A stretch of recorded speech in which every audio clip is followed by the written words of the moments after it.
Olá, bom dia. Vamos começar aqui pedindo desculpas para vocês aí pelos nossos 8 minutos de atraso, mas é que a prévia aqui estava muito rica, viu, para melhorar mais ainda o que nós vamos dizer para vocês. Quero, em segundo lugar, estar começando o dia agradecendo em especial aos meus alunos da Fonenseg, a Danúbia, né, coordenadora, e todos vocês, porque existem cursos e cursos, né, e esses últimos 9 dias, de segunda a quarta, cada semana, foram assim, eu, Gelásio, sendo professor, mas na verdade o grande aprendiz, né, com vocês, alunos maravilhosos, lindos, que eu não vou nem citar nomes, por não ser injusto, com tão lindos são vocês, ok? Muito obrigado, fiquei muito emocionado, né? Tantas mensagens escritas como todas as falas nos nossos encontros, né? E quero agradecer a Deus, né, nosso grande Criador, pela inspiração dada nesse encontro, onde, Mauro, nós fizemos a seguinte experiência, né? Nós pegamos todos os agentes, stakeholders, né? Cada equipe representava um agente, né? E depois uma equipe elaborou perguntas prévias que foram selecionadas e ia se perguntando para os agentes. E cada grupo de alunos que representou um agente, ele incorporava a pergunta. Então, quando vai perguntar, e você, prestador, o cara respondia, nós, entendeu? Então, foi muito rico, porque você tinha ali um teatro vivo, positivo, né? Ganhando uma experiência uma especial a você, Yuri, que foi para lá espontaneamente me ajudar, né? E eu fico muito feliz de estar aqui com o Mauro Adam, né? Meu amigo, né? Consultor e presidente da Associação dos Hospitais e Estabelecimentos de Saúde da Bahia, fazendo um trabalho inovador, né? Neste mercado. Mauro, mais uma vez, muito obrigado, né? Para a gente poder estar continuando esse bate-papo, para que a gente possa estar inovando, né? E combatendo a boa briga, levando para o mercado sempre o positivo. Então, me dê seu bom dia aí para a gente começar o nosso bate-papo. Bom dia Gelásio, bom dia a todos os nossos ouvintes, tá? É uma satisfação estar aqui novamente e discutindo um tema tão importante, tão relevante com relação ao nosso segmento de saúde, tá? Vamos lá. Bom, eu estava olhando meus rascunhos, né, e vi que, na verdade, a grande inspiração para esse encontro se deu num evento criado pela própria ZEB, né, que foi o Futuro Saúde no Brasil, né, e que eu preciso incentivar você, corretor, né, a ir mais nesses eventos, né, porque Gelásio era o único corretor naquele evento, né, e a gente precisa ser agente de transformação. E o que Mauro trazia quando abriu esse evento, né, foi a necessidade de influenciar positivamente o mercado, né, para isso. E aí, Mauro, uma das coisas que são polêmicas, para a gente começar quente na nossa live, né, existe um trio aí, né, complicado, né, que é aquilo que se reajusta às empresas nos contratos e versus o reajuste ao prestador. E vejo, né, que a INS ainda não chegou muito nesse ponto, né? O que é que você pensa sobre isso? Eu reafirmando o que Gelásio falou aqui, vocês corretores e outros interessados nesse nosso segmento, nós teremos uma versão 2 do Futuro da Saúde no Brasil no mês de novembro. Iremos divulgar maciçamente, inclusive através desse canal aqui da live, para que vocês tomem conhecimento e possam comparecer ao nosso evento para a gente continuar discutindo assuntos de interesse de todos nós. O que acontece hoje, Gelásio, é um completo descompasso, porque o reajuste do segmento autorizado pela ANS para os planos individuais varia de 10% a 15%, enquanto nós, prestadores de serviço, não temos tido reajuste do mercado de uma forma geral. Claro, tem seguradoras, tem operadoras que sim, que se preocupam, que fazem os reajustes, e tem outras operadoras que simplesmente dizem que em função da crise não pode fazer reajuste. Isso contraria a legislação. Nós, Associação de Hospitais, estamos nos posicionando perante essas operadoras e, na sequência, se não for resolvido, nós vamos nos posicionar com relação à Agência Nacional de Saúde. A Agência Nacional de Saúde tem uma lei, 13.003, que fala sobre contratualização, reajuste, critérios de reajuste e qualificação, ou seja, mecanismo de certificação, de qualificação das empresas. O item de reajuste, a Agência Nacional de Saúde não consegue controlar, porque muitas vezes eles querem um caso concreto, eles querem que a gente apresente uma empresa, uma clínica, um hospital, um laboratório e uma operadora. É evidente que a relação, como eu falei na última reunião, pessoal, é muito desigual de força. Então, neste momento, a instituição, ela individualmente, ela não se sente confortável, Gelásio, e todos vocês, a fazer esse enfrentamento. Então, eles fazem via quem? Entidade de classe, nós estamos aqui para isso. Então, a associação faz esse movimento. E a ANS, de uma forma muito mal posicionada, quer o nome, o CNPJ do hospital, da clínica que não teve reajuste. Isso é uma dificuldade. Mas nós temos conseguido, inclusive, avançar nesse aspecto. Neste momento, nós temos uma operadora na Bahia que tem 2 anos que não aplica reajuste para ninguém, tá? E neste momento nós notificamos a operadora, demos 72 horas para ela se pronunciar, e se ela não se pronunciar, sai uma carta para a ANS dizendo, inclusive, os hospitais que não tiveram reajuste, porque esses hospitais dessa vez autorizaram isso, porque a operadora simplesmente não faz o reajuste. Outro caso concreto é o Planserve, né? O Planserve, que não é uma operadora de plano de saúde de direito, mas é de fato, porque o Planserve não está regido pela Agência Nacional de Saúde, o que não é uma coisa boa para os consumidores, para os servidores públicos estaduais e inativos, porque isso não deixa os servidores com a devida garantia de uma agência reguladora que deveria ter. Mas o Planserve não dá reajuste há alguns anos. Tá? Em consultas, o Planserve não dá reajuste há 3 anos. Em outros procedimentos, chega a 10 anos sem reajuste.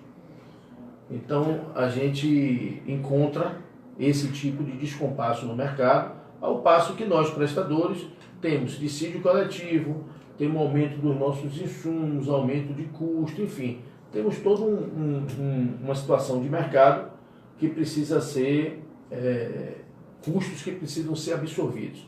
E as instituições de saúde, elas não param de investir. Por quê? Porque a instituição de saúde não pode parar de investir. Ela investe em estrutura física? Investe. Mas quando ela não está investindo em estrutura física, ela está investindo em processo.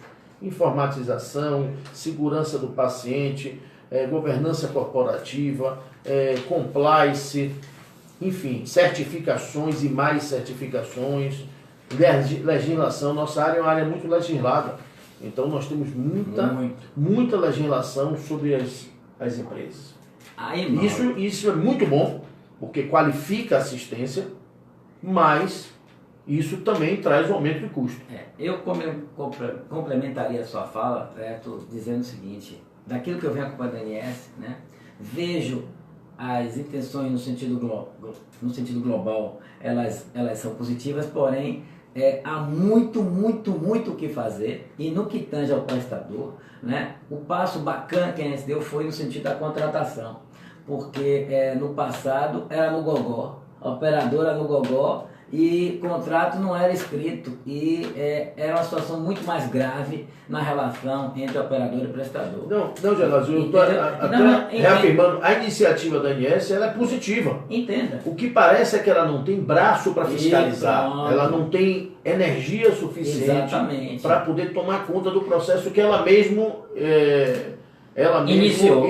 Então esse é o ponto, ou seja, é preciso trabalhar o reajuste, certo? Os modelos de reajuste de uma maneira mais clara e plena, certo? Para poder, paralelo a isso, trabalhar aquilo que você trouxe, que é a questão da qualificação, né? Porque quando a gente vai discutir a remuneração ao prestador, eu acho que é um elo importante, que é a qualificação, para falar de quê? Daquilo que também pude cultivar e aprender no seminário, no primeiro seminário de vocês, né? Do grande pilar que um dos palestrantes todos, que foi, né, que o cuidado tem que ser centrado na experiência do nome que eu não gosto, que é paciente, que para mim ele é o cliente e para os sistemas de plano de saúde chama-se beneficiário. Eu acho que essa é a grande questão, né?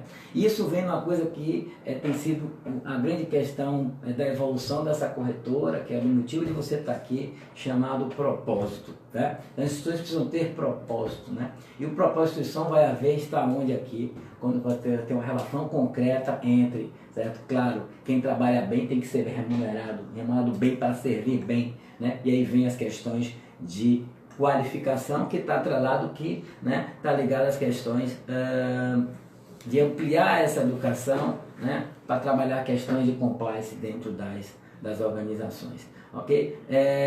Eu pude ver também, né? Olha aqui, pegar o material do seminário lá foi muito bom, hein, Mauro? Né? Ó, vamos na próxima, hein? Novembro, o Mauro vai divulgar, tá? O cliente também pode ir? Eu pude ir lá ver hospitais e tal, pode não deve. Empresas, né? Grupos de empresas, né? Fomentadores, todos, associações de determinadas classes e tal, né? Nosso seminário é para discutir o futuro da saúde no Brasil, então todos são muito bem-vindos que tenham interesse nessa pauta, nesse assunto, para a gente possa construir um caminhar melhor do que o que nós temos hoje. E isso só vai ser possível com muitos participando, com muitos atores nesse processo contribuindo. Nesse bate-papo, e foi uma fala sua do nosso último encontro, né, sobre as questões da necessidade de integração, né, ok? E essa integração trouxe aí nos rascunhos, eu quero só que você amplie essa citação, né? Eu me lembro que você falou forte sobre a palavra prevenção, né? E eu pude aqui, estudando alguns itens, pensar na questão da prevenção associada à questão dos medicamentos, né? Principalmente a questão da informação e nessa integração público-privado, né, Mauro? Né? E eu queria que você comentasse isso, por favor. A gente tem defendido muito que nós não podemos ter plano de doença. Nós precisamos ter plano de saúde. E para ter plano de saúde, a gente precisa ter políticas de prevenção. Nós, usuários, pacientes, clientes, né, como a gente quiser, beneficiários, como a gente quiser qualificar, precisamos ter vínculos com profissionais de saúde. Nós precisamos ter o nosso médico de referência. Nós não podemos ficar ligando para procurar cada médico, o médico que está de plantão. De plantão, quando eu falo, não falo de plantão numa emergência não, porque numa emergência você vai encontrar o profissional de plantão. Mas uma situação de emergência é a situação de emergência. Eu estou falando que nós precisamos nos vincular a profissionais, para que esses profissionais passem a conhecer, nós criarmos um vínculo, criarmos uma relação de confiança, eles passarem a conhecer o nosso organismo, as nossas reações, o nosso estilo de vida. Será que muito do que nós temos com relação à saúde não faz parte de estilo de vida? Com toda certeza faz parte de estilo de vida. Tudo tem a ver com estilo de vida. Quem faz atividade física, quem não faz atividade física, quem se alimenta, como se alimenta, de que jeito se alimenta, como é que trata e como é que conduz o tal do estresse. Não vamos ter estresse. Por que isso? Como vamos conduzir o estresse? Talvez não seja melhor. Como é que não tem estresse num mundo tão competitivo, num mundo tanto engarrafamento, tanto trânsito difícil, tanta competitividade? Como é que não tem estresse? Será que não é melhor como tratar os assuntos do estresse, os assuntos que nos movem no dia a dia? Com toda certeza. Então, é preciso se vincular a profissionais de saúde. Não dá para cada dia ter um profissional de saúde e começar tudo de novo. Então, prevenção é o nome. Nós precisamos começar a construir uma política. Se os planos têm dificuldade de fazer, e tem, porque tem raríssimas situações que os planos de saúde têm programas de prevenção bem implantados, é muito pouco comum. Nós, usuários, nós beneficiários, nós clientes, precisamos começar a nos vincular a uma instituição de saúde ou um profissional de saúde para que ele possa cuidar da nossa vida. E ele tem que ser um profissional generalista. Ele é um generalista, ele é um profissional que nos olha como um todo, de uma forma sistêmica, e aí sim, ele vai dar a demanda do especialista. Ele vai encaminhar para profissionais especialistas em alguma área que ele acha que nós possamos, naquele momento, precisar de apoio. Okay. Então, participar de programas de prevenção é muito importante. E se vincular a uma instituição de saúde ou um profissional de saúde é tão importante quanto, para que a gente possa ter uma linha de cuidado. É preciso ter uma linha de cuidado. Bom, pegando carona na palavra cuidado, né? Eu incentivo a vocês todos, clientes e todos os profissionais que querem ter uma saúde melhor, né? A gente vem para o conceito do equilíbrio. E o equilíbrio volta para aquela conversa sobre contratação, reajuste e qualificação. Porque todo mundo quer, né, ter uma vida saudável, com uma renda que lhe dê dignidade, prestando um serviço de qualidade. E para chegar nisso, né, no caso da saúde privada, né, a operadora vai precisar remunerar esse prestador. E esse é o ponto X aqui, onde eu e Mauro queremos, de maneira assim, bastante objetiva, ajudar você, cliente, né, a entender isso. Né? E o primeiro item, né, dos modelos, né, das chamadas teóricas de cada forma de remunerar o prestador, né, a gente tem aí uma sequência. Né? E o primeiro item, que é aquilo mais conhecido no mercado, que é o modelo Free for Service. Né? Mauro, o que é o modelo Free for Service e quais as suas vantagens e desvantagens para o prestador, né, e para o mercado como um todo? O modelo Free for Service é um modelo que está implantado de uma forma, quase 100% dos modelos hoje no Brasil são os Free for Service. Existem já alguns ensaios de uma forma diferente, mas ainda não tem uma implantação maciça, muito pelo contrário, o modelo que prevalece é o Free for Service, e esse modelo está há muito tempo desgastado. Por quê? Esse modelo é um contrato entre a operadora e o prestador de serviço, seja ele hospital, clínica, laboratório, centro diagnóstico, não importa, ou um consultório médico. Existe um contrato que dita regras de uma tabela de preços. Uma consulta vale X, um medicamento, a base é Brasíndice, é Simpro, vai se buscar lá num parâmetro, naquele parâmetro, um exame custa Y, baseado numa determinada tabela, e aí se cria aquele contrato que eu costumo chamar de um contrato oco. É um contrato que tem todas as regras colocadas, mas aquele contrato assinado, certo? Ele não gera nenhuma despesa, nem nenhuma receita para uma parte ou para outra. O contrato. Isso vai acontecer quando a clínica, o hospital, o prestador atender o primeiro usuário. Quando ele atender o primeiro usuário, ele vai atender o usuário e vai no contrato olhar o que é que foi feito e vai cobrar da operadora os itens que foram utilizados da operadora, baseado no referido contrato. E aí começa o conflito, porque hoje nós temos um conflito. O prestador de serviço está lá para atender o usuário e ele, por sua sorte, tem esse compromisso, não só com a operadora, como o compromisso da sua própria atividade. E o plano de saúde, que também foi contratado pelo usuário, também tem esse compromisso. Mas nesta hora começa o conflito. A operadora recebeu o dinheiro do usuário e o prestador quer cobrar aquele serviço que foi feito. E aí se começa a auditoria, não, antes da auditoria, começa as autorizações. Ou seja, o cliente chega na unidade de saúde e ele faz uma coisa chamada elegibilidade. A elegibilidade é uma coisa bacana que precisa ser feita. Saber se aquela pessoa faz parte daquele plano de saúde, se está ativo, se não está ativo, se o pagamento está em dia, se tem carência, não tem carência, ok. A elegibilidade é perfeita, hoje a elegibilidade é feita de uma forma digital, eletrônica, ok. Isso demora 15 segundos, certo? E é feito com muita precisão. Saiu da elegibilidade e começou o problema. Por quê? Vai fazer uma consulta, ok. Tem plano de saúde que quer autorização para consulta. É pouco, mas tem. Sai da consulta, é preciso fazer um determinado exame. É simples? Não. Aí tem que se pegar autorização. Quando se pega autorização, o plano de saúde do outro lado autoriza e em algum momento não autoriza. Bom, quando não autoriza, criou-se um conflito. O usuário pagou o plano de saúde, o prestador está pronto para poder realizar, o médico disse que precisa, E a operadora do outro lado disse que não, porque alguém lá da auditoria dele disse que não precisa. Uma razão que não vale a gente discutir, tem inúmeras razões.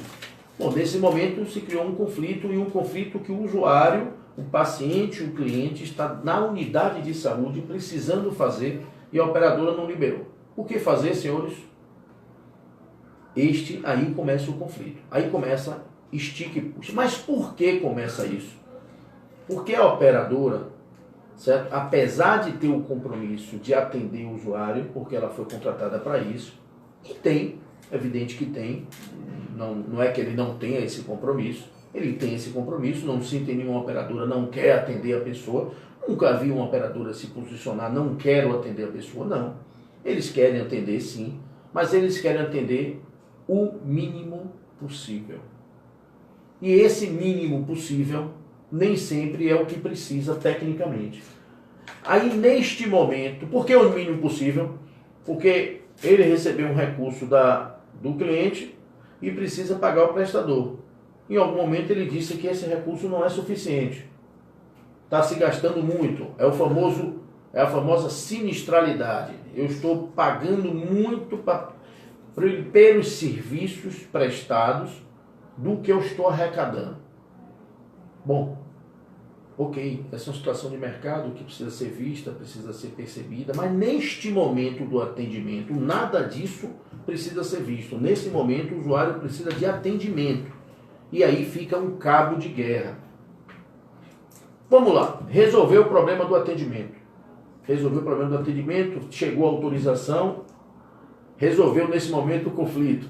Em algum momento se conseguiu autorização, depois de algumas idas e vindas eletrônicas, às vezes pelo telefone, pelo call center, conseguiu autorização. O cliente faz o procedimento. Feito esse procedimento, um pequeno debridamento, um pequeno procedimento no ambulatório, algo desse gênero, esta conta vai ser preparada para mandar para o convênio. Quando essa conta vai para o convênio, volta com um negócio chamado glosa. Glosa é uma diferença entre o que foi apresentado e o que foi pago. Uma parte rápida. Não há auditoria contínua durante o processo? Há uma auditoria antes de mandar a conta. Nos grandes prestadores, sim. Ou seja, quando é cirurgia, quando são coisas de maior complexidade, o plano de saúde normalmente manda uma auditoria até o hospital. Também quando é hospital. Quando é clínica, quando é unidade de saúde menor, não existe essa auditoria. As contas são feitas, as contas são feitas baseadas no contrato e são encaminhadas. Quando é uma coisa de alta complexidade, cirurgia, paciente de UTI, paciente de pronto atendimento, tem uma auditoria antes da conta sair. Certo. É o que a gente chama de conta limpa, é o ajuste da conta. Certo. Aí é tudo cabo de guerra, pessoal. É discussão técnica sobre o que está sendo feito. Um querendo não cobrar e o outro querendo cobrar o que foi feito. Aí nós dizemos que temos uma parceria com a operadora de plano de saúde. Neste momento, esta parceria não se configura.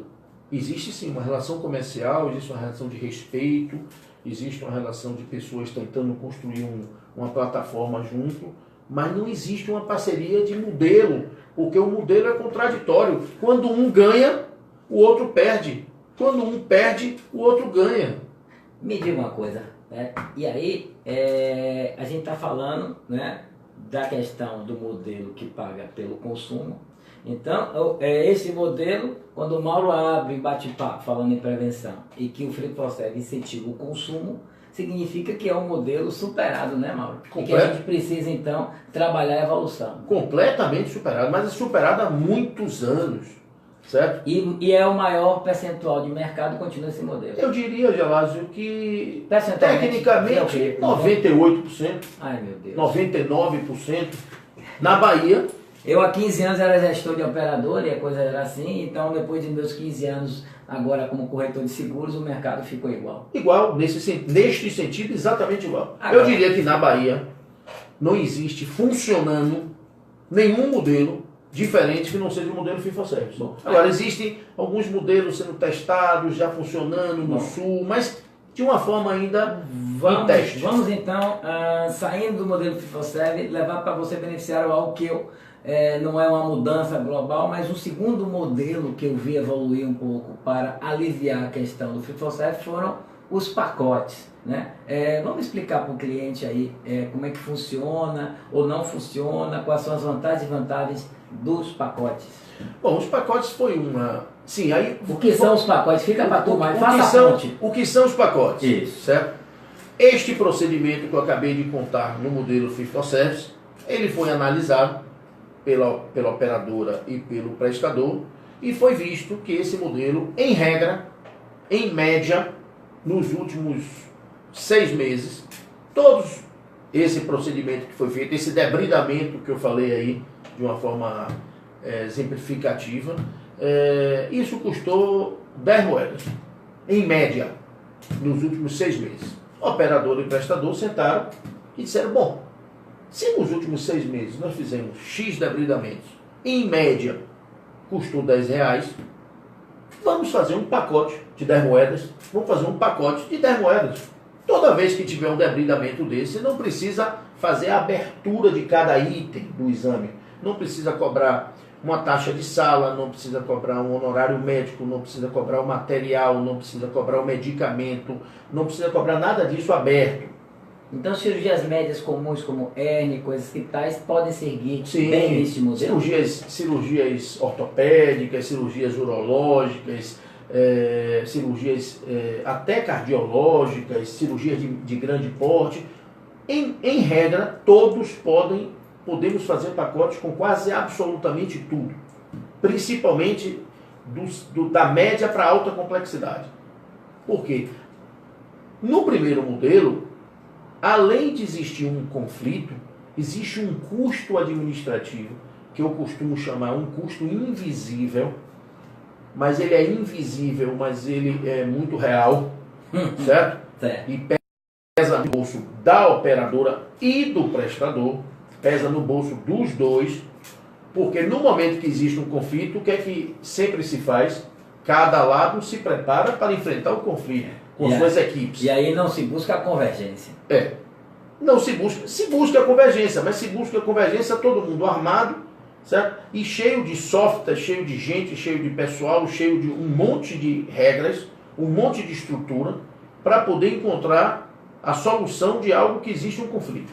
No momento que tem um pacote, não tem discussão. O código é aquele, do referido, do debridamento, certo? E combinamos que vai custar 10 moedas. Mas temos um problema. Estou aqui ansioso. Claro. Se é bom, por que não evoluir? Pronto. Por que não evoluiu? Evoluiu, Gelado. Certo? Ele evoluiu bastante os pacotes. Mas não ficou 90 e tantos % ainda no Fit for Service? Pronto. Faça essa relação, por favor. Pronto. Mas o pacote, certo? O pacote, ele não resolve uma questão que tem no Fit for Service também. Mas eu vou lhe dizer porque o pacote hoje ainda é um problema. Apesar de ter o pacote está implantado, está feito.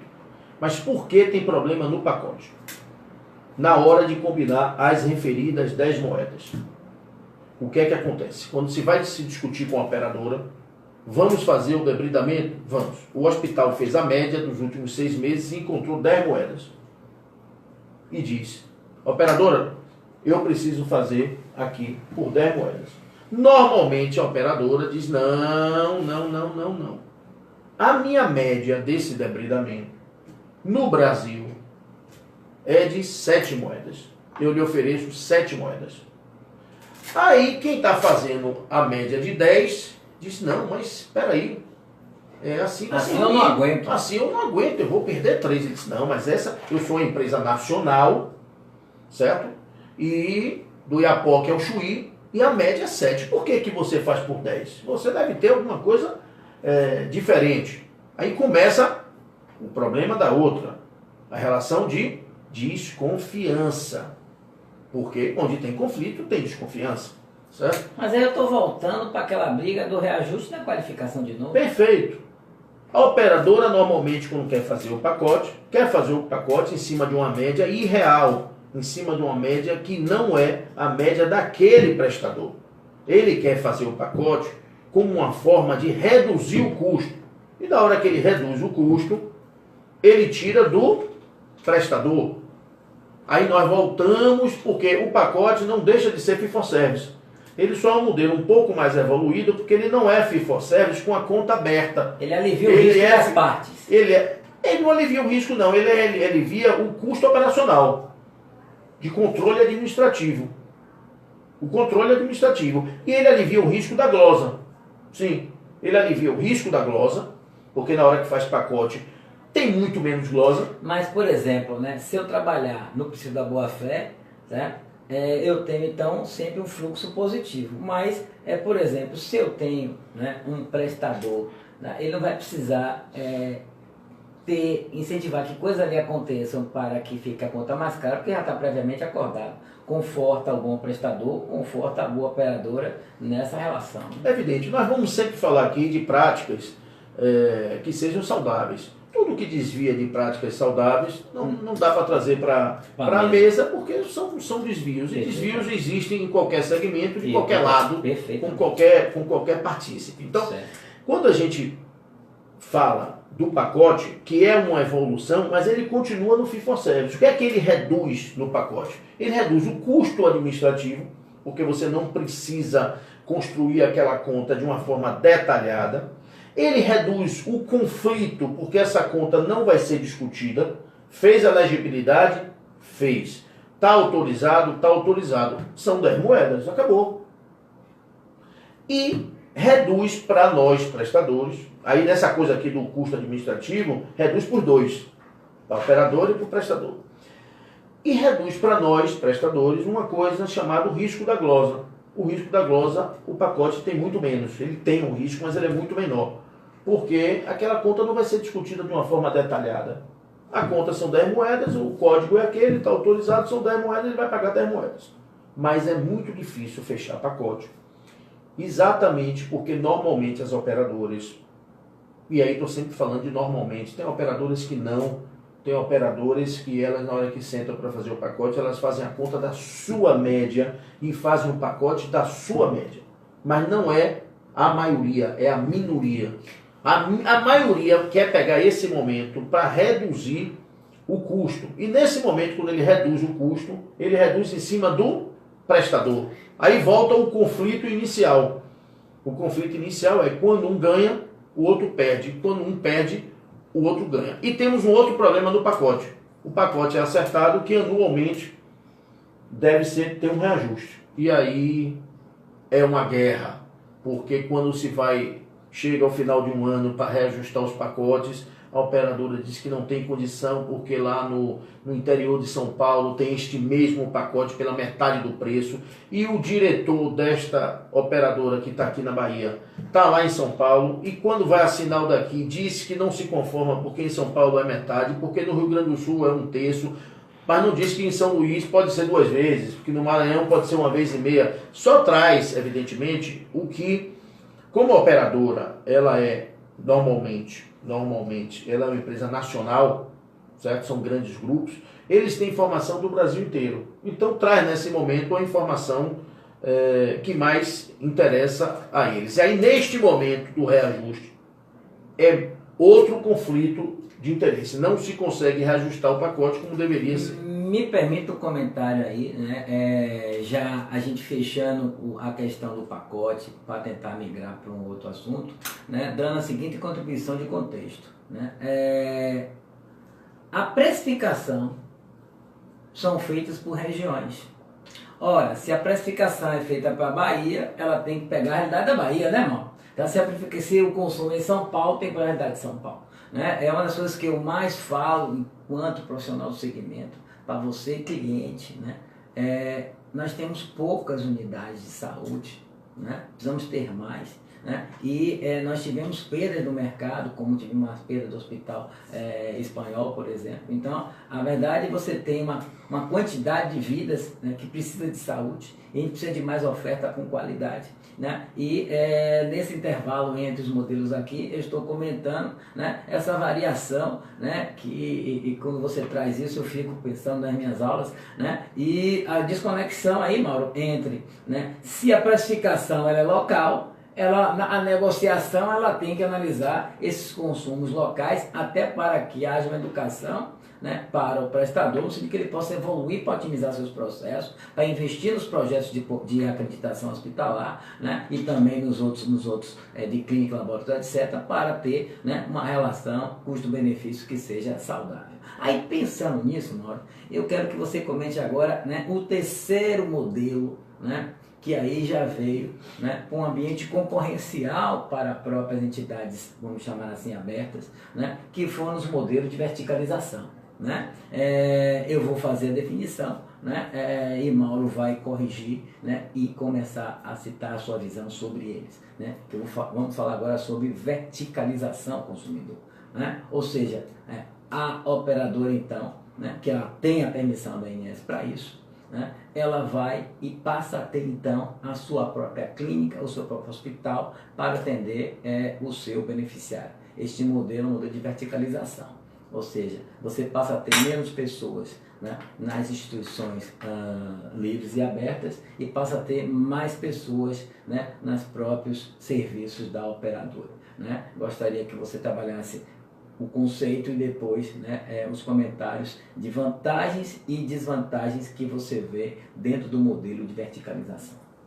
Bom, esse é um modelo que como o Gelásio muito bem definiu, está colocado, está aí no mercado, mas é um modelo que traz alguns problemas. E um dos problemas que traz é uma oferta restrita de serviço. Quando a gente pensa em verticalização, a gente pensa que aquela operadora vai fazer dentro da sua estrutura própria o atendimento aos seus usuários. Bom, no momento que ele faz isso, ele não dá ao usuário opções de escolha. E isso, para nós, usuários do sistema de saúde suplementar, não é a melhor opção, no meu entender, certo? Eu conheço muito bem todos nós conhecemos muito bem essa situação, mas eu vivi recentemente com uma pessoa muito próxima a mim, uma questão simples, certo? De um exame laboratorial. Essa pessoa tem um plano de uma operadora verticalizada e essa pessoa precisava ter um atendimento laboratorial, muito simples, tá? E eu fui acompanhando essa pessoa até o laboratório. Primeiro que essa pessoa tem próximo da sua casa 3 ou 4 laboratórios, ou 5 laboratórios, que ela poderia escolher. Bom, não poderia ser nenhum desses. Teve que se deslocar um pouco mais para um outro laboratório. Chegou lá, a estrutura do laboratório pequeno, era um sábado de manhã, e o atendimento demorou 1 hora e 25 minutos. Ou seja, a operadora encontra uma solução para ela, mas ela não encontra uma solução para o usuário. Em troca disso, ela diz que oferece um preço mais competitivo. Bom, aí cada um precisa analisar. Esta pessoa próxima a mim que tem este plano é fruto de um plano empresarial da empresa que a pessoa trabalha. A experiência é ruim. Por quê? Quer ir para um médico de rede, quer ir para um outro médico. Não vai porque o médico só pode ser os médicos daquela rede verticalizada. Não que lá tenham profissionais que não sejam bons, não, de forma nenhuma. Temos certeza que lá existem profissionais qualificados. O problema não é esse, o problema é que o usuário ele perde a opção. E aí nós não estamos falando também de o usuário ter a opção que ele quiser, tudo que ele quiser. Não, o mercado precisa ter um equilíbrio, é preciso ter bom senso, é preciso ter equilíbrio para que se tenha preços competitivos, para que tenha serviços bem entregues, mas neste momento a verticalização, no meu entendimento, é um modelo que traz um risco muito grande para o usuário. Ele fica muito restrito aonde ele tem atendimento. Por exemplo, esta mesma pessoa, muito próxima a mim, reside em um local que a emergência da operadora que ela tem fica mais próxima à emergência. Estamos falando de emergência, tá, pessoal? Não estamos falando de um exame laboratorial mais, de uma consulta, estamos falando de emergência. Fica a muitos quilômetros de distância. Talvez a 20 quilômetros aproximadamente. Bom, essa é uma questão. E na visão da operadora, eu acho que tem também sempre um risco. A operadora que não tem estrutura verticalizada, ela paga pelo serviço, mas ela paga por toda aquela estrutura que ele tem. Certo? Então, ele é quem administra a estrutura própria, que normalmente a operadora não está apta, normalmente a operadora não é do DNA da operadora gerir o serviço de saúde. Ele tem outras características, ele tem mais uma característica de relacionamento com a Agência Nacional de Saúde e posicionamento comercial. Quando ele vai para essa coisa da verticalização, ele foge um pouquinho do seu DNA de origem. E aí ele pode aqui e ali ter dificuldades. Mas eu definitivamente entendo que esse modelo é um modelo ruim, principalmente para o usuário. Ele traz para o usuário uma restrição de atendimento. Não estou dizendo que é um não atendimento, mas é uma restrição de atendimento. E em algum momento traz para esse usuário, inclusive, algum tipo de risco. Bom, buscando fechar o modelo de verticalização, eu fico imaginando que nenhum empresário gostaria de investir milhões numa instituição, né, se ele pudesse ter tranquilidade sobre a gestão. O que é que eu estou falando? Né? Por que o Henry Ford criou no automóvel, né? Vão produzir em série, o carro vai ser preto e por isso ele vai ter mais baixo custo, né? E aí você começa a ter verticalização, você começa a ter um atendimento em esteira, tá? Significa que ele fica mais barato, mas ainda eu tenho uma questão da qualidade aí. Aí eu vou lhe fazer duas perguntas em relação a isso. Por que os serviços verticalizados terminam sendo, então, mais baratos, né? Onde seria melhor um modelo de parceria com a entidade aberta, onde eu vou gerar volume e o dinheiro vai circular para a sociedade. Ou seja, isso é trabalhar para o coletivo, né? O dinheiro sai da operadora, né? E o beneficiário vai ser bem atendido e clínicas, hospitais sem diagnóstico. Esse é o modelo feliz, né? Por que nós não temos esse modelo feliz? Com a segunda pergunta que você responde na demanda. O prestador, ele faz um dimensionamento da demanda correto, certo? Para poder também trabalhar a sua própria instituição? É isso. Pronto. Primeira pergunta. Você disse que sai mais barato. Em que as tabelas que surgem no mercado. Em tese, sim. Mas esta operadora precisa colocar no custo dele não só o custo da assistência da sua rede verticalizada, e sim todo o seu custeio de pessoal, de estrutura, de back-office, para rodar as unidades de saúde. Certo. Mas se assim for mais barato, eu acho que isso aconteceu porque o mercado não foi capaz de criar modelos de remuneração ao longo desse tempo, certo? Entre prestadores e operadoras, que não fosse o fee-for-service. Aperte minha mão. E aí esse é o caminho. E aí o fee-for-service empurrou estas operadoras para a verticalização. Que eu acho, inclusive, que essas operadoras, entendo que como conceito, o DNA dela não é prestar o serviço. E acho que quem assim o faz com bom propósito, porque sempre a gente falando de empresas com bons propósitos, porque tem empresa que não tem uma propósito. Aqui qual é o princípio da boa-fé. É, o princípio da boa-fé. Então, no princípio, porque tem gente aí no mercado que não tem princípio da boa-fé, né, verticalizado, mas tem gente que tem, isso, certo? Quem está no princípio da boa-fé verticalizado, eu acho que não gostaria de estar lá, não. Eu acho que gostaria de ter, sim, parcerias muito bem feitas, muito bem construídas, num modelo que não fosse esse modelo tradicional. E quem sabe agora, na evolução desses passos, porque esses modelos, eles definitivamente, além de estarem sendo questionados, eles agora todos têm a certeza, já começam experimentos de novos modelos. Quem sabe agora o mercado é capaz de construir novos modelos e essas operadoras possam começar a rever. Aí eu gostaria que você, Mauro, isso.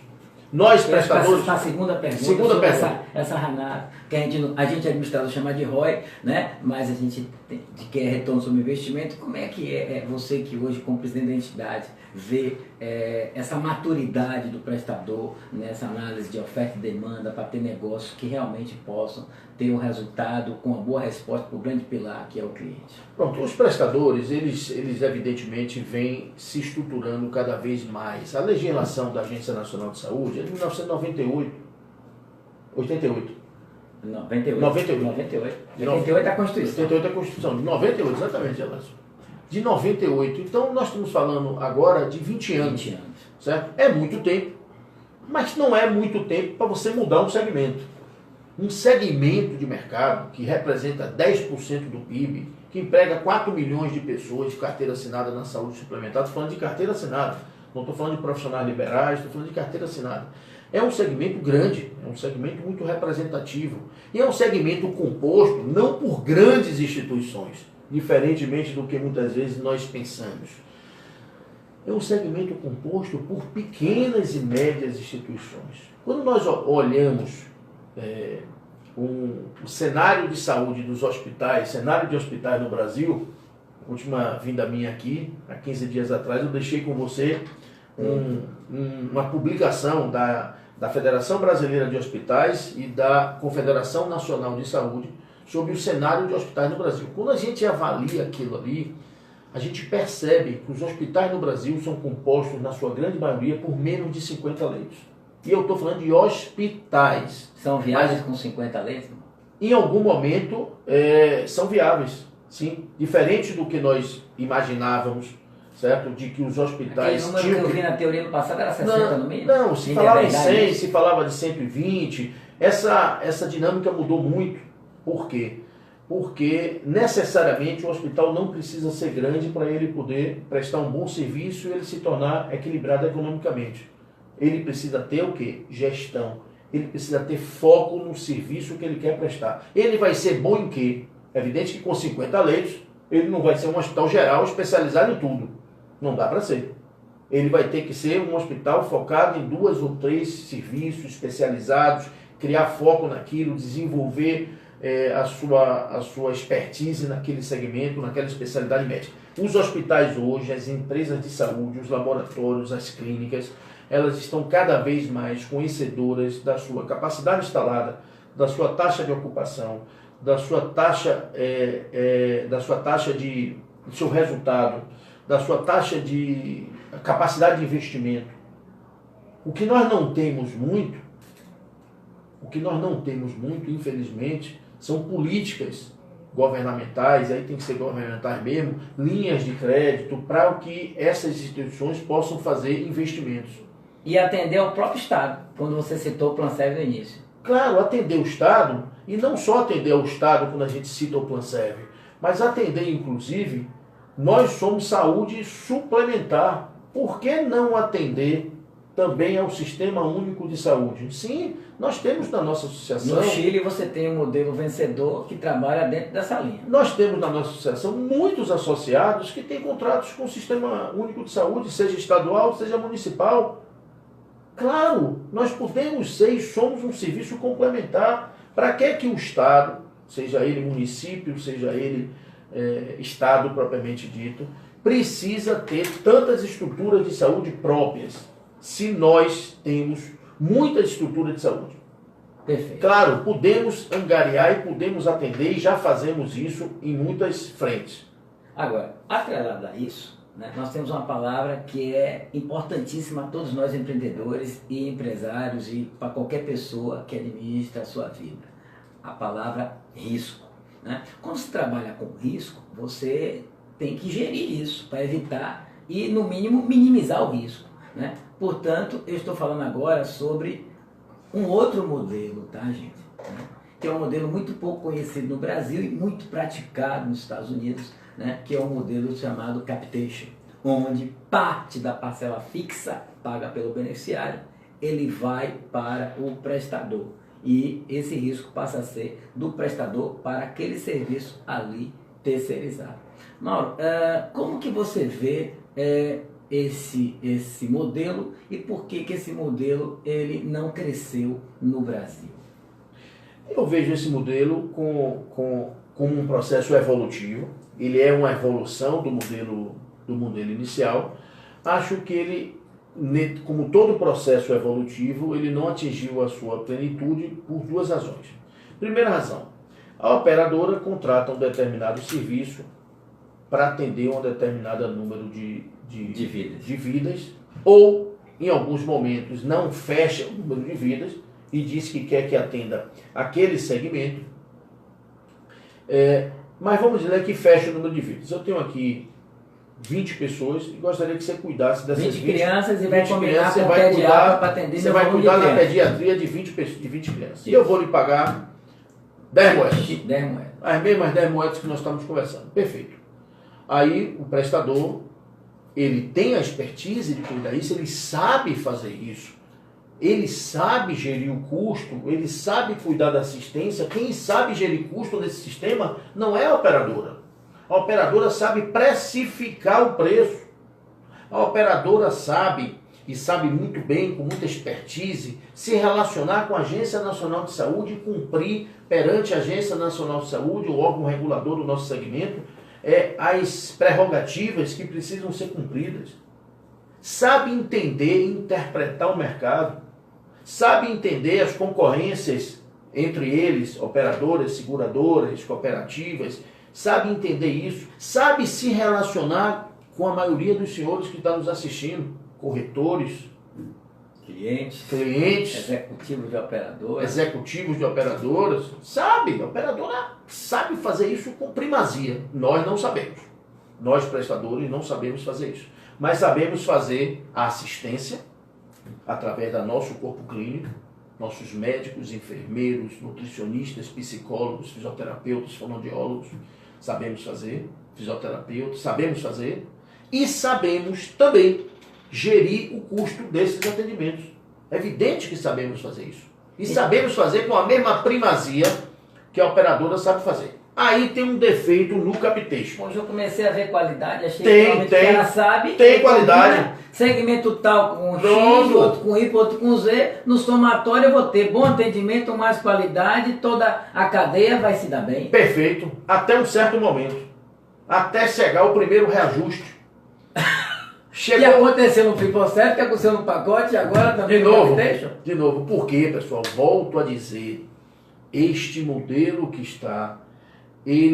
esse modelo não, a metodologia que a gente trabalha, infelizmente, ela está enraizada numa relação de desconfiança de parte a parte. Isso é muito ruim. Vamos lá. Qual é a pegadinha do modelo do capitation? Teve o reajuste, um ano. O contrato foi feito com as mesmas 10 moedas e ao final de um ano, o prestador fez análise e percebeu de que conseguiu dar assistência. Me permita só. Tem uma cláusula definida de reajuste nessa relação? Não. Tem a cláusula definida do percentual do IPCA que a Agência Nacional colocou lá na Lei 13.003. Mas quando você vai para um capitation desse, não tem uma cláusula de reajuste. Mas diz que tem reajuste. Chegou lá ao final de um ano. Normalmente, o que é que acontece?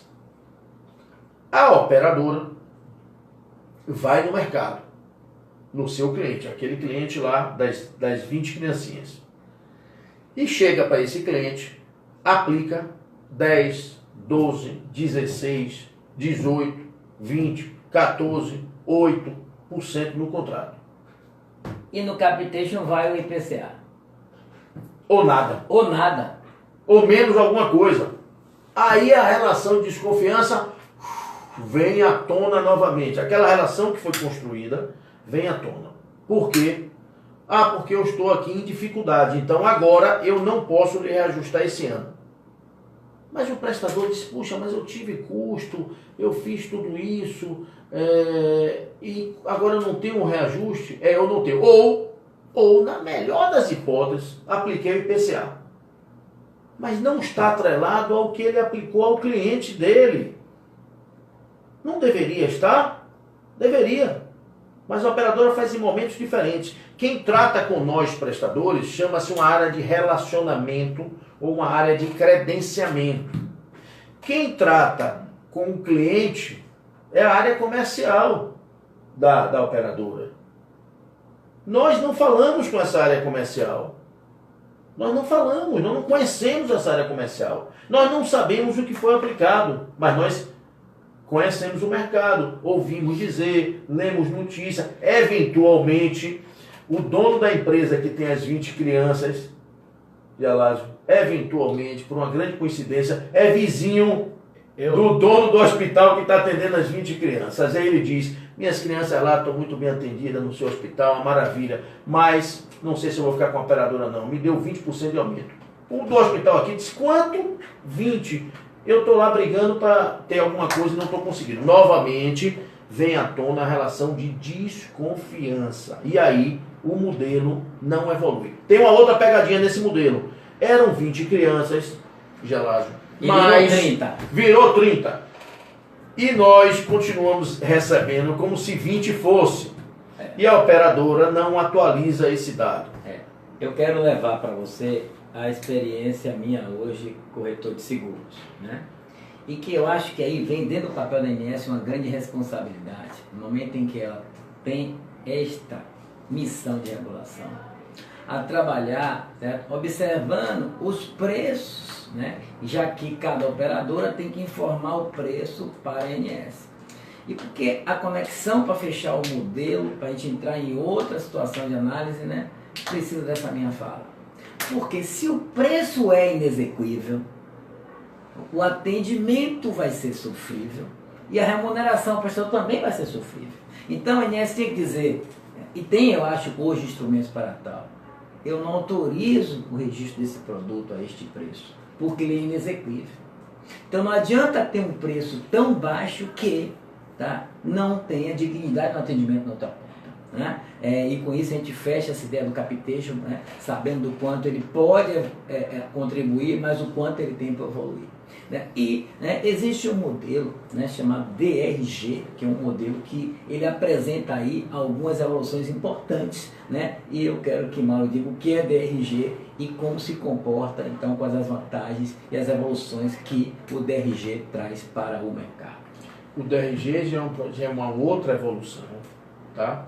Que vem sendo experimentado em algumas situações, projetos pilotos, não aqui na nossa região, mas em outros lugares. E sim, é um processo de evolução que traz para dentro do preço, certo? A performance do atendimento, a performance da assistência.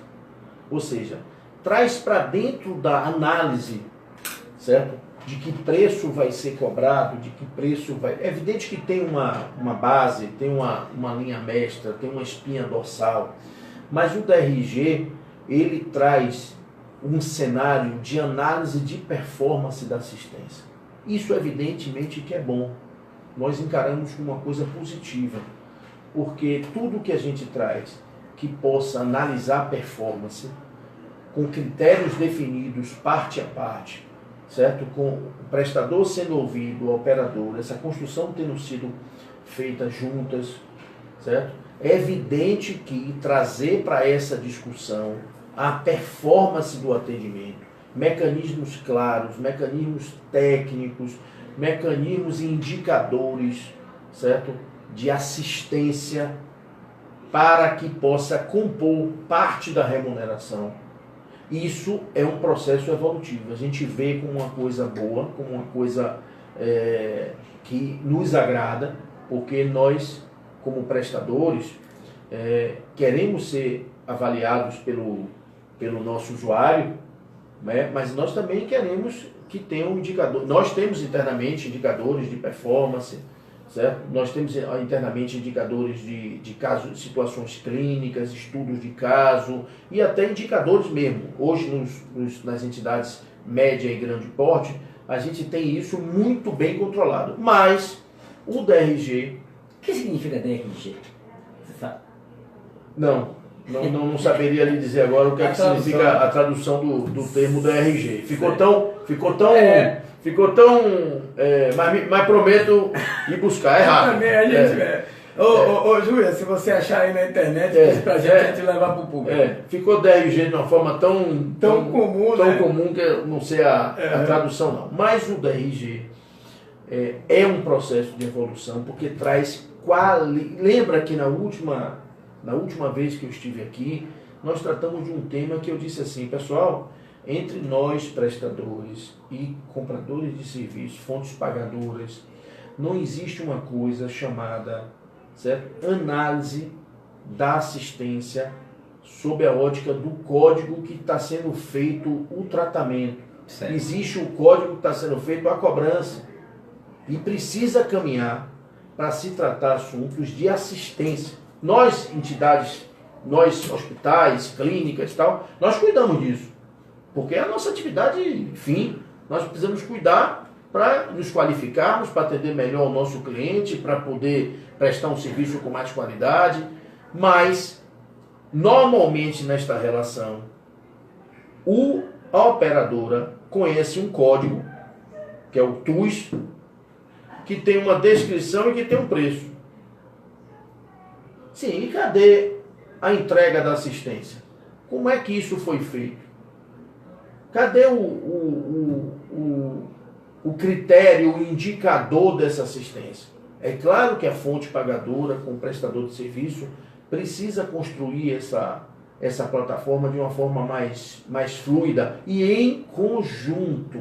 Não dá para cada um construir seu mundo e cada um dizer que tem uma performance diferente. É preciso construir em conjunto, dentro da mesma metodologia, para que essa metodologia possa ser estudada. E aí o DRG, sim, traz uma proposta clara com relação a isso, que esses indicadores de assistência possam virar fatores chaves de remuneração, de influência na parte da remuneração. Então significa que, certo, o progresso desse DRG estará ligado à questão de bons indicadores que atrelem então a qualidade tanto de custo como de performance, né, de cada prestador, né? Perfeito. Ok. Júlia, achou o nome? DRG é uma sigla em inglês que significa Grupo de Diagnósticos Relacionados. Pronto, Júlia, muito obrigado. Grupo Diagnósticos Relacionados, né? Traduzido para o português, né? As iniciais são as mesmas, só mudou aí a sequência. Muito obrigado, Júlia. E o que nós temos no DRG que ainda fica cinzento, pendente, certo? É que o DRG traz isso, mas o DRG, ele com um modelo muito mais evoluído do que o Fee for Service, mas ele continua não atacando, não conseguindo uma fórmula que resolva a questão da frequência.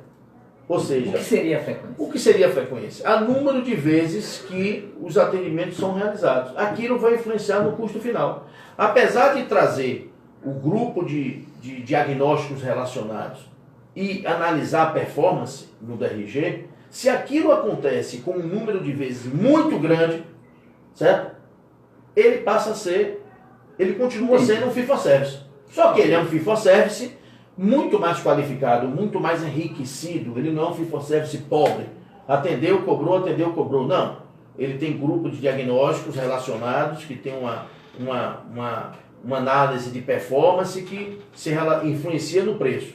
Mas se aquilo acontece com uma frequência muito grande, influencia no sinistro. Se influencia no sinistro, ele é um Fee for Service muito mais evoluído, muito mais qualificado, mas ele continua sendo um Fee for Service. Não, eu entendi. Aí eu acho que cabe muita discussão sobre o assunto, mas vejo a evolução realmente interessante. O que também vejo aqui, a questão dos indicadores, de você entender os sistemas de bandas, que possa até talvez ter seguros e resseguros que virem ajudar quando isso estiver fora da matriz média de consumo. Gente, olha, nós batemos um recorde hoje aqui, né, de tempo. Peço paciência aí a todos vocês, né, com a gente, porque nós nos empolgamos aqui, mas conseguimos levar para vocês, eu tenho a certeza, né, de esclarecer tecnicamente isso, né? Portanto, parabéns a quem nos assistiu aqui até o final, né? E quem não assistiu, por favor, pegue item a item, porque é muito excelente. E aí eu vou começar me despedindo aqui para o Mauro também fazê-lo isso, né, dizendo claramente o seguinte, né? Começo da fala do Mauro, prevenção, né? A gente jamais vai fazer um sistema positivo se você beneficiário, você cliente cidadão, certo? Não pensar, certo, sobre o aspecto de você fuma ou você não fuma. Você faz caminhadas ou você não faz caminhada? né? Então, como é que você se comporta no trânsito? Como é que é a sua paciência? Como é que você está controlando o seu estresse? Né? Como é que estão os seus hábitos de vida? Como é que está a sua educação? Quando você vai no médico, você leva os exames já feitos, né? Se você não alimentar também, não adianta eu trabalhar aqui com o Mauro. Eu vim aqui fazer reunião porque os custos vão sempre crescer, né? Porque existem fatores não controláveis por nós, como a tecnologia, né? Como evidência de população, que vão estar incentivando o crescimento dos custos, né? Então precisa da colaboração de vocês, tá? Por favor, juntem-se a nós nessa batalha que é uma dificuldade de todos, porque mesmo todo mundo com boa fé, todo mundo com convergência, o desafio não é pequeno, ok? Mauro, a fala é sua. Desafio enorme, mas eu acho que é possível. Nós estamos caminhando, nós precisamos pensar em muitas pessoas que estão fora do sistema de saúde suplementar. Nós precisamos pensar nos quase 150 milhões de brasileiros que estão no Sistema Único de Saúde e que poderia, parte dessas pessoas, vir a compor o sistema de saúde suplementar se tivéssemos tivessem preços mais competitivos, se tivéssemos regras mais claras, se tivéssemos mais produtos no mercado, se tivessem mais opções, enfim. Por que não? Se isso acontecer, será muito bom, primeiro, para todos, cidadão, certo? A sociedade como um todo, que teria mais opções. Depois seria muito bom para vocês, corretores, porque teriam mais produtos, mais opções no mercado. Seria muito bom para nós, prestadores de serviço, sim, nós teríamos também mais clientes, sem dúvida nenhuma. E seria muito bom para o Sistema Único de Saúde, que anda sobrecarregado, tem muita dificuldade, mais leve. Tem muita dificuldade de entregar o serviço a esses 150 milhões de brasileiros, gasta bilhões por ano, está na Constituição, precisa fazer, precisa gastar, um esforço enorme, e a gente sabe que não consegue alcançar a satisfação dessas pessoas como deveria. Pessoal, nós temos, diante de tantos modelos vistos, estudados, nós nos impomos um desafio na Associação de Hospitais, nas entidades de classe, na Federação Baiana de Saúde, no sindicato. Nós nos impomos um desafio há cerca de 20 meses atrás. Nós começamos a estudar um novo modelo de assistência médica, um novo modelo de remuneração, passa fundamentalmente pelo modelo de remuneração. E nós temos esse modelo hoje feito, formatado, que chama-se o Capitation Reverso. Esse Capitation Reverso, ele é um modelo inovador, ele é um modelo que vai ser lançado na Bahia, certo? Ainda esse ano, por uma operadora. Esse é um modelo, ele é um modelo que vai ser experimentado, mas é um modelo que nós discutimos durante 20 meses com muitos players do mercado.